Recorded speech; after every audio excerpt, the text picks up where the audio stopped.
नमस्कार मित्रों, आपका स्वागत है पूर्ण उत्थान में, जहां हम जीवन को प्रेरित करने वाले आध्यात्मिक और गहन ज्ञान के पथ पर चलते हैं। आज हम बात करेंगे अवचेतन मन की, हमारे भीतर की वह शक्ति जो हमारे जीवन को बदलने की क्षमता रखती है। यह एक ऐसी शक्ति है, एक ऐसी ऊर्जा है जो हमारे अंदर छिपी हुई है, सो रही है। यह एक ऐसे बीज की तरह है जिसमें विशाल वृक्ष बनने की क्षमता है, लेकिन उसे जगाना होगा, उसे पोषित करना होगा। यह शक्ति योग, ध्यान और शास्त्रों में गहराई से वर्णित है। हमारे ऋषि मुनियों ने, योगियों ने सदियों से इस शक्ति को पहचाना है, इसे जगाया है और इसके माध्यम से अद्भुत काम किए हैं। आज हम भी उसी ज्ञान को, उसी तकनीक को समझेंगे जिससे हम अपने भीतर के इस अवचेतन मन को जगा सकें और अपने जीवन को एक नई दिशा दे सकें। तो चलिए इस अद्भुत यात्रा को आरंभ करते हैं, जहां हम 5 महत्वपूर्ण नियमों को जानेंगे जो आपके अवचेतन मन को जागृत करने में आपकी सहायता करेंगे। यह यात्रा आपके जीवन को बदल सकती है, आपको उस शक्ति से जोड़ सकती है जो आपके अंदर ही है, लेकिन जिसे आपने अभी तक पहचाना नहीं है। हमारे वेद और उपनिषद हमें सिखाते हैं कि सत्य ही वह पहला कदम है जो अवचेतन मन को खोल सकता है। सत्य का अर्थ केवल शब्दों में सच बोलना नहीं है, बल्कि अपने आप से, अपने जीवन से, अपने हर कर्म से सच्चा होना है। जब आप सत्य के मार्ग पर चलते हैं तो आपके अंदर एक स्पष्टता आती है, एक पारदर्शिता आती है। यह पारदर्शिता आपके और आपके अवचेतन मन के बीच के पर्दे को हटाती है। जब तक आप झूठ और छल के जाल में फंसे रहेंगे, आपका अवचेतन मन आपसे दूर ही रहेगा। यह आपकी रक्षा के लिए ही है। यह जानता है कि झूठ और छल आपको नुकसान पहुंचाएंगे, इसलिए यह खुद को आपसे दूर रखता है। लेकिन जब आप सत्य के मार्ग पर चलते हैं तो आपका अवचेतन मन आपके साथ चलने लगता है। यह आपका मित्र बन जाता है, आपका मार्गदर्शक बन जाता है। यह आपको उन रहस्यों से अवगत कराता है जो आपके चेतन मन से छिपे हुए हैं। यह आपको उस शक्ति से जोड़ता है जो आपके अंदर है, लेकिन जिसे आपने अभी तक पहचाना नहीं है। सत्य का अर्थ है अपने आप को धोखा न देना, अपने आप से ईमानदार रहना, अपनी कमजोरियों को स्वीकार करना, अपनी गलतियों को स्वीकार करना। जब आप अपने आप से सच्चे होते हैं तो आप ब्रह्मांड से जुड़ जाते हैं। आप उस ऊर्जा के साथ तालमेल बिठा लेते हैं जो इस सृष्टि को चलाती है। सत्य का मार्ग आसान नहीं है, यह कांटों भरा रास्ता है, लेकिन यही वह रास्ता है जो आपको आपके गंतव्य तक पहुंचा सकता है। यह वह रास्ता है जो आपको आपके अवचेतन मन से जोड़ सकता है। यह वह रास्ता है जो आपको आपकी वास्तविक क्षमता का एहसास करा सकता है। इसलिए अगर आप अपने अवचेतन मन को जगाना चाहते हैं तो सत्य का पालन करें, अपने आप से सच्चे रहें, अपने कर्मों से सच्चे रहें, अपने विचारों से सच्चे रहें। सत्य ही वह कुंजी है जो आपके अवचेतन मन के द्वार खोल सकती है। श्रद्धावान लभते ज्ञानम, यह वाक्य हमें बताता है कि ज्ञान प्राप्ति के लिए विश्वास और निष्ठा का होना कितना आवश्यक है। आपके अवचेतन मन के साथ भी यही बात लागू होती है। आपको अपने अवचेतन मन पर, अपनी आंतरिक शक्ति पर विश्वास रखना होगा। आपको यह विश्वास रखना होगा कि आपके अंदर एक ऐसी शक्ति है जो आपको सही मार्ग दिखा सकती है, जो आपको आपकी मंजिल तक पहुंचा सकती है। यह विश्वास अंधाधुंध नहीं होना चाहिए, यह विश्वास अनुभव पर आधारित होना चाहिए। आपको अपने जीवन में छोटे छोटे प्रयोग करने होंगे, छोटे छोटे कदम उठाने होंगे और देखना होगा कि आपका अवचेतन मन आपकी कैसे मदद करता है। जब आप अपने अवचेतन मन पर भरोसा करते हैं तो आप उसे शक्ति देते हैं। आप उसे यह संदेश देते हैं कि आप उसके साथ काम करने के लिए तैयार हैं। और जब आपका अवचेतन मन आपकी प्रतिबद्धता को देखता है तो वह भी आपको अपनी पूरी क्षमता से मदद करने के लिए तैयार हो जाता है।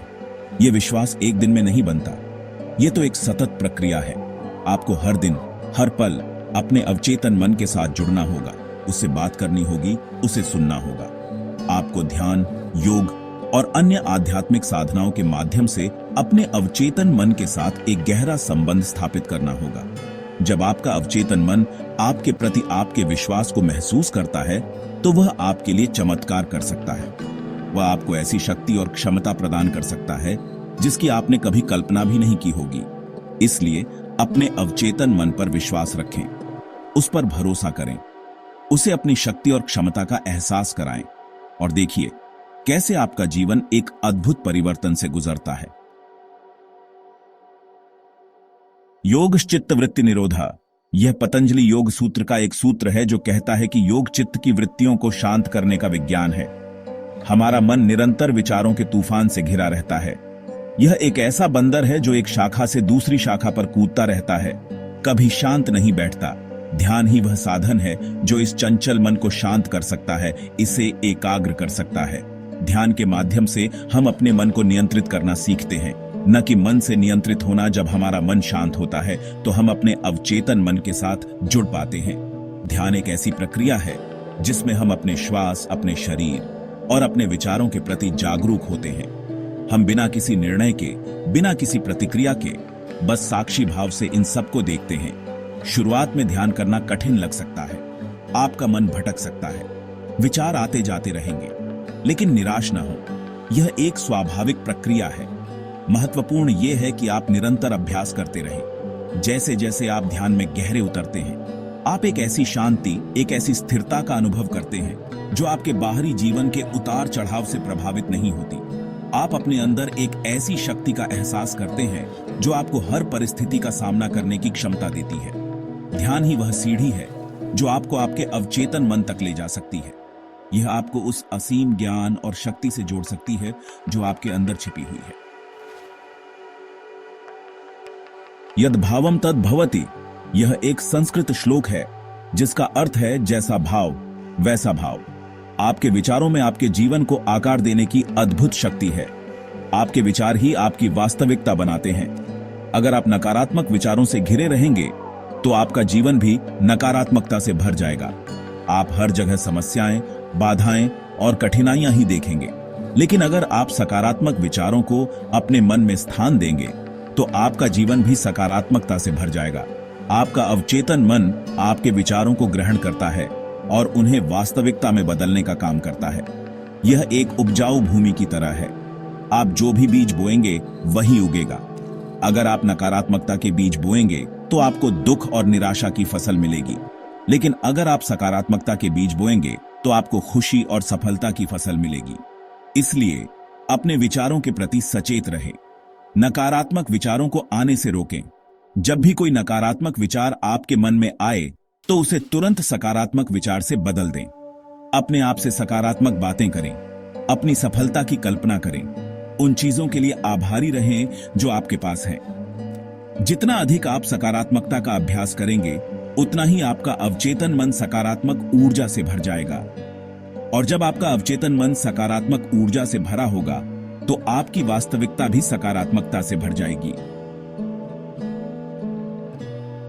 त्यागे नय के अमृतत्व मानशु, यह उपनिषदों का एक श्लोक है जिसका अर्थ है त्याग के द्वारा ही मनुष्य अमृता को प्राप्त होता है। यहां त्याग का अर्थ भौतिक वस्तुओं का त्याग ही नहीं है, बल्कि अपने अहंकार, अपनी इच्छाओं और अपनी आसक्तियों का त्याग भी है। जब हम आभारी होते हैं तो हम उन चीजों पर ध्यान केंद्रित करते हैं जो हमारे पास हैं, न कि उन चीजों पर जो हमारे पास नहीं है। यह हमें संतोष और खुशी का अनुभव कराता है।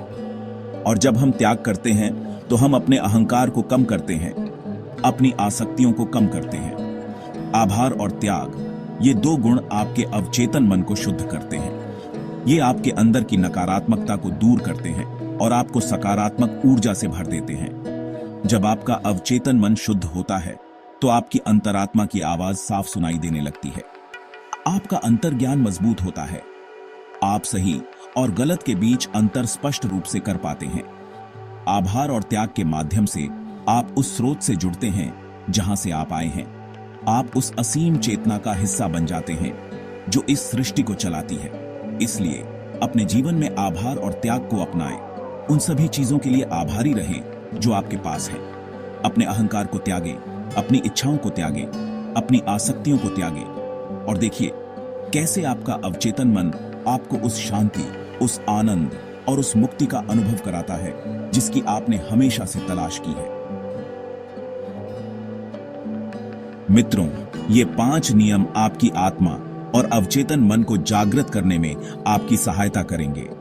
ये नियम आपको उस शक्ति से जोड़ेंगे जो आपके अंदर ही है, लेकिन जिसे आपने अभी तक पहचाना नहीं है। इन नियमों को अपने जीवन में अपनाएं और अपनी आत्मा की शक्ति को पहचानें। अपने आप को उस असीम चेतना से जोड़ें जो इस सृष्टि का आधार है। अगर आपको यह वीडियो अच्छा लगा तो लाइक करें, शेयर करें और हमारे चैनल पुन उत्थान को सब्सक्राइब करें। AUM शांति शांति शांति।